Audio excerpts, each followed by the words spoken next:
is Tim with Death by Metal MMB, and I'm talking to... Hi, this is Karl from Nile. Awesome, definitely. Well, first, let's talk about the new album. How long did it take to record, and is it a group of... is it collaborate with all of you guys, or is it something individually done through each individual member? This is definitely a collaborative effort. In fact, I call this the most cooperation and collaboration we've had now for years. We really spent a lot of time on writing and pre-production for this record, probably about a year of that, and then, I'd say a good 8 months recording it. I went to Greece to record drums with George in October, and we delivered the record in June. So that's, it's quite a few months there. Absolutely. Who comes up with the album, like artwork and so forth? How does that come about? Well, this time, when we got in touch with Zay, who we worked with before many times, he also does website work for us. All we really did was say, hey, are you interested in doing it? If so, I'll send you over some song lyrics so you can catch the vibe of what we're doing this time. And he just took it from there. We didn't tell him what to do. He read the lyrics to the songs, and he just took it from there. And we loved what he did. We didn't have to tell him anything this time. Definitely awesome. As far as the name of the album, how do you come up with the name of an album? That's a really good question. It happens different ways for different records. This time, the song title or the name of the album came from the HBO series Rome. And when I heard newsreader say that phrase, bionilotic rights, I was like, motherfucker. Right. That's not Nile song or a Nile album. I don't know what the fuck is. I mean, that's just perfect. I can't think of, a cooler album title for a band called Nile than that. That was just like a gift from the metal gods. Definitely. As far as the rest of 2019 and 2020 coming up, what do you guys have planned for? And you could talk about any tours coming up or festivals? Well, right around the corner here, we're going out on tour in the States with Terrorizer.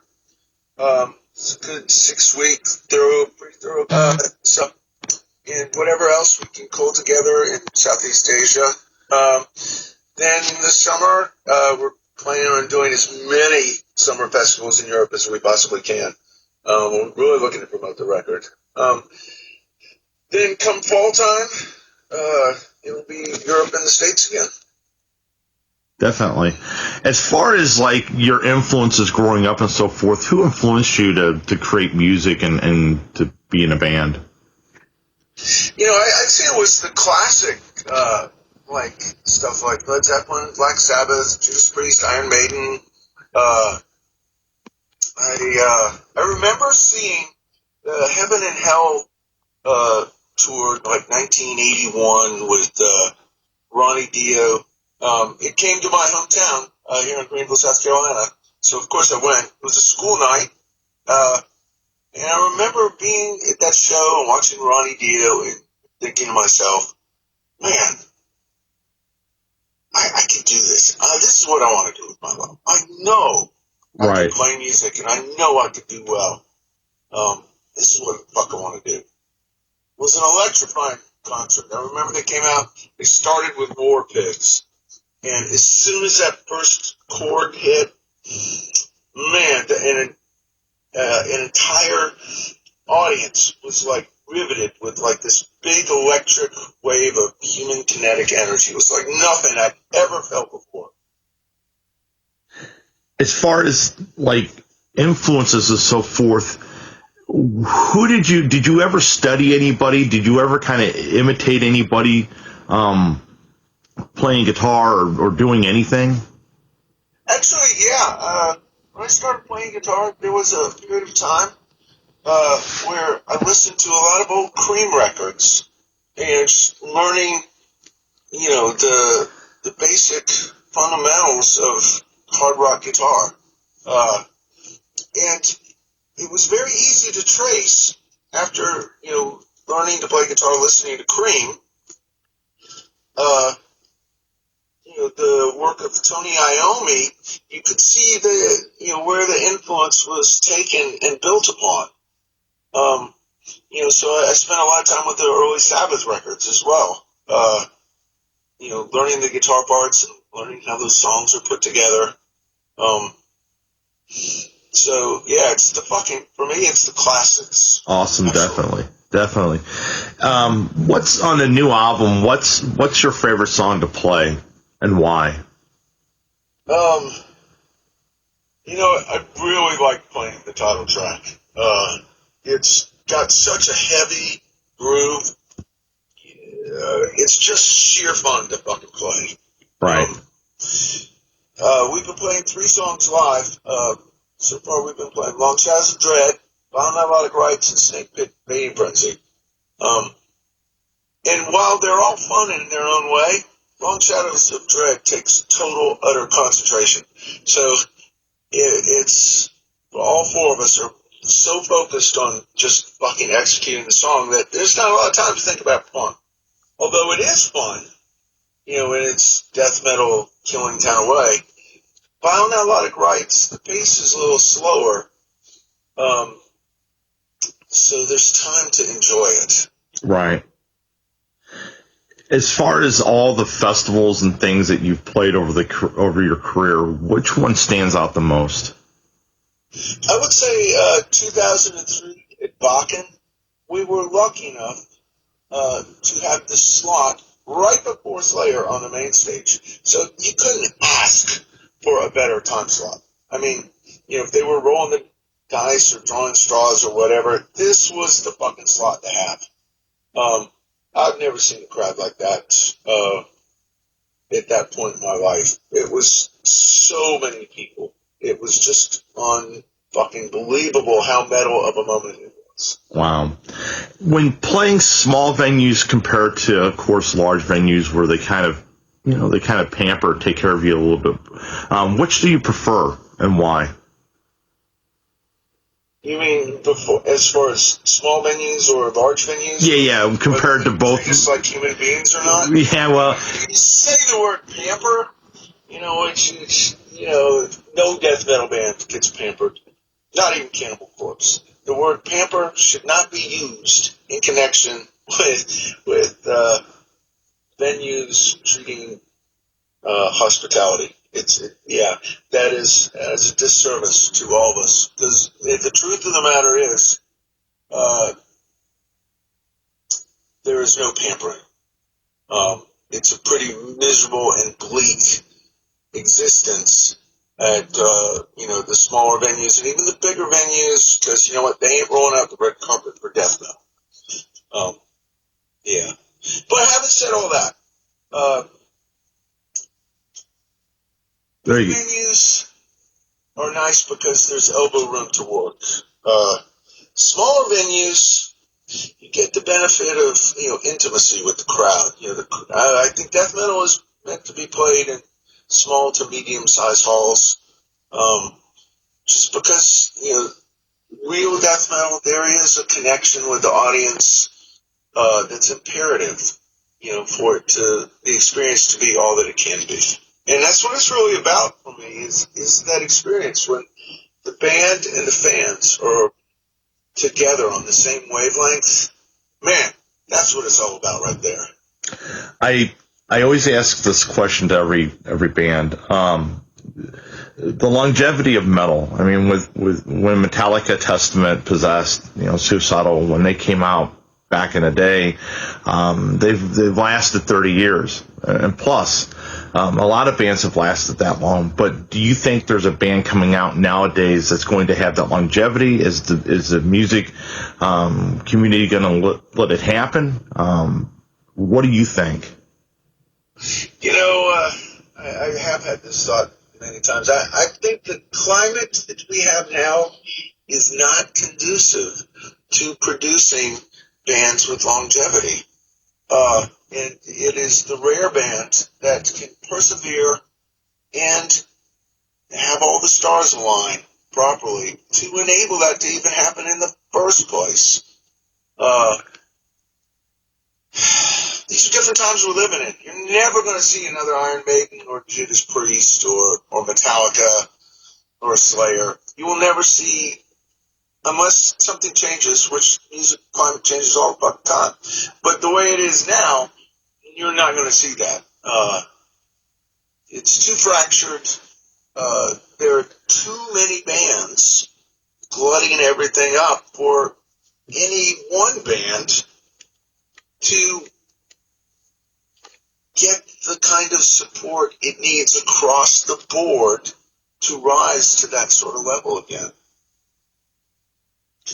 And why do you think that is? I don't know, bitches on YouTube.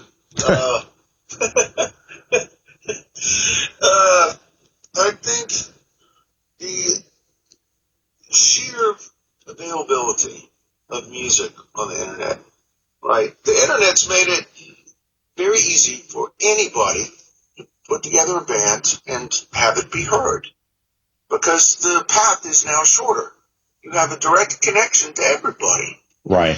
So by that same token, because it's easier to make that initial step, there are more bands doing it. Therefore, whoever is, potentially a metal listener has so many choices that if you don't like something in the first 5 seconds, you click on something else. Right. So what does that mean? What that means is there is a giant tidal wave of apathy in our audience. Because we have so many choices. We have optionitis as listeners. Do you think that, back in the day you had, when I was a kid, you had record stores. You can go there and I bought records just because of the album cover. I didn't even hear them. Yeah. I tell this story to Mila from Creator all the time. The reason I bought Endless Pain was I was in a record store. I saw the fucking cover, and I just somehow knew that based on the cover for this album, that I was probably going to like that fucking record. And of course I was right, but it's really strange how many times that plays out back when we had record stores. Buy something because you like the cover, and you therefore discover something new. But we don't really have that anymore. No. That's not, the way things work anymore. We don't really, no one goes to the CD store or the record store. All the record stores in my town are now used record stores where they are selling off old vinyls. Do you think, how bad does that, influence a band or hurt it? Because to me, you had to go there and check things out. I did it on a weekly basis. Me too. As much when I got my paycheck. Yeah, when I got paid, Friday night I would go to the freaking record store, depending on how my bills and car payment or whatever. But, right. But how much does that?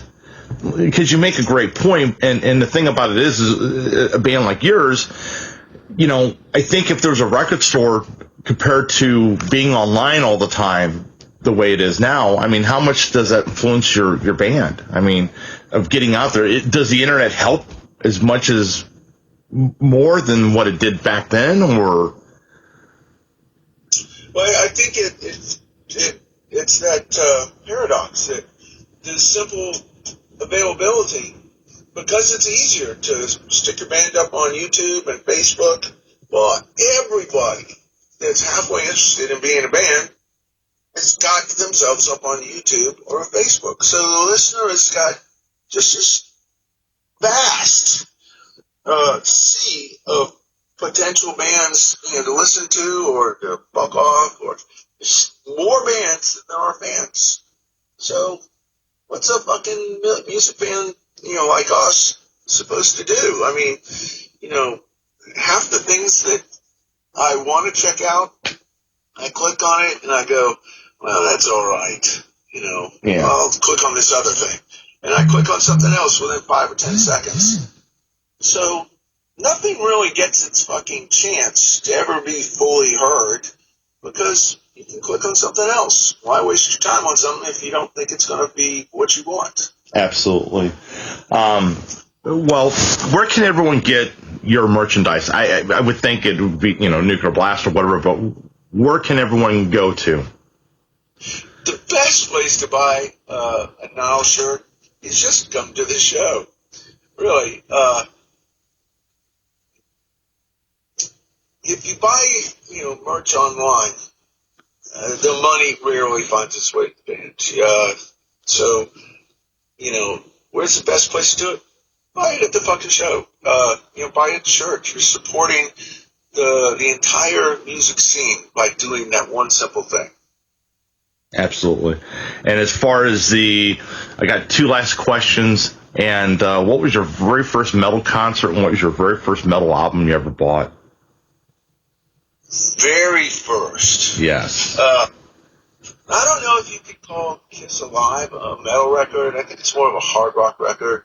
So if we were to say metal, I don't know. I think Black Sabbath is like metal. I mean, it's the grandfather of metal. So then I guess we would have to say we sold our soul for rock and roll. Okay. And as far as the concert? Oh, fuck. First concert, it might have been a Kiss show when I was a kid. Wow. Yeah. And then as far as the new album, what's the name of the title? Vile Nilotic Rights. There you go. Well, thank you for doing an interview. I know that you've got a busy day today. But thank you for doing the interview. We're going to get this thing posted and the new album. I can't wait to hear it. I heard tidbits of it. I think it's phenomenal. I've always been a big Nile fan, and this has been one of kind of my, you're kind of an idol to me. So I respect that. But thank you for doing the interview, and I wish you nothing but the best of luck. And hopefully we see you in St. Louis soon. Fuck yeah, Timothy. All right, take care, buddy. Thank you so much. All right. Okay, take care. All right, you too. Bye.